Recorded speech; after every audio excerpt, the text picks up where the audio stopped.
और आज की सबसे बड़ी खबर आपको बता दें, राहुल गांधी का वो भाषण जो उन्होंने कल लोकसभा में राष्ट्रपति के अभिभाषण पर चर्चा के दौरान दिया और उनके सदन में दिए गए तमाम बयानात पर सियासी तूफान उठा था। और अब लोकसभा स्पीकर का फैसला आया है कि राहुल गांधी के बयान से कई हिस्सों को, कई शब्दों को हटा दिया गया। राहुल गांधी के भाषण के दौरान जवाब देने के लिए उठे होम मिनिस्टर अमित शाह और बीजेपी सांसद निशिकांत दुबे के बयान से भी कुछ हिस्सों को हटा लिया गया है। राहुल के भाषण से हिंसक, हिंदू, नफरत, अल्पसंख्यकों पर हिंसा, अग्निवीर योजना पर दिए गए ब्रेन चाइल्ड के साथ साथ कई बयान को लोकसभा के रिकॉर्ड से हटा दिया गया है। वहीं अमित शाह के बयान से हिंसा के शब्द को हटाया गया है और बीजेपी सांसद निशिकांत दुबे ने भी जो बयान दिया था उसमें से वो हिस्सा हटाया गया है जिसमें निशिकांत दुबे ने संविधान की झूठी दुहाई वाली बात कही थी। तो यानी इस पर एक्शन लिया गया। राहुल गांधी के बयान में बहुत सारे ऐसे जो शब्द थे जो उन्होंने उपयोग किए थे उनको हटाया गया। उसके अलावा गृह मंत्री अमित शाह के बयान से हिंसा वाला शब्द हटाया गया और निशिकांत दुबे ने जो बयान दिया था यानी संविधान की झूठी दुहाई वाली बात, उसको भी हटा दिया गया है। और लोकसभा में नेता विपक्ष राहुल गांधी के हिंदू वाले बयान पर सियासी संग्राम छिड़ गया। एक दिन पहले लोकसभा में राहुल गांधी ने शिवजी की तस्वीर दिखाते हुए दो टूक कहा कि सत्ता में बैठे बीजेपी के लोग हिंदू हैं ही नहीं, क्योंकि वो 24 घंटे सिर्फ हिंसा, नफरत और झूठ फैलाते हैं। ये कहा था राहुल गांधी। डरो मत, डराओ मत।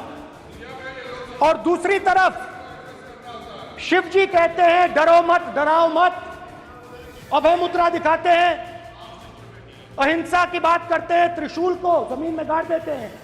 हिंदू धर्म में साफ लिखा है सत्य के साथ खड़ा होना चाहिए, सत्य से पीछे नहीं हटना चाहिए, सत्य से नहीं डरना चाहिए। अहिंसा हमारा प्रतीक है। और आइए सीधे रुक करते मेरे सहयोगी अरुण सिंह का। अरुण, जो कल हमने तस्वीरें देखी, अब जो संसद में सदन है वो लगभग बैलेंस नजर आता है, यानी संख्या बल बहुत ज्यादा बढ़ गया है विपक्ष का। और तेवर और जो जिस तरह से तंज कर रहे थे राहुल गांधी, उनकी बॉडी लैंग्वेज में भी वो नजर आ रहा था। He was fully aware what he was saying, यानी वो पहले से उनको मालूम था कि उन्हें क्या कहना है, उनका अंदाज क्या होना है। लेकिन अब जिस तरह से एनडीए की बैठक चल रही है उसमें स्ट्रैटेजी बनेगी प्रधानमंत्री को आज राष्ट्रपति के अभिभाषण का बयान देना, और बहुत मुमकिन है कि राहुल गांधी ने जो कुछ बोला उसका जवाब उनको मिलेगा। लेकिन ये लोग भी, विपक्ष शांत बैठने वाला नहीं है, वो तेवर हमने कल देख लिया राहुल गांधी। देखिए पंकज, पहली बात तो है कि कांग्रेस ये कह रही है कि राहुल गांधी के नेता विपक्ष के रूप में पहले भाषण की सफलता इस बात से आप आकी है कि प्रधानमंत्री ने 2 बार इंटरवीन किया, गृह मंत्री ने 4 बार इंटरवीन किया और लगभग आधा दर्जन केंद्रीय मंत्रियों ने टोका टाकी की है। तो कांग्रेस ये कह रही है कि चूंकि उन्होंने बातें ऐसी कही थी जो उनको सीधे लगी हैं और इसलिए लगातार उनकी तरफ से ट्रेजरी बेंचेज की तरफ से उसका विरोध हो रहा था।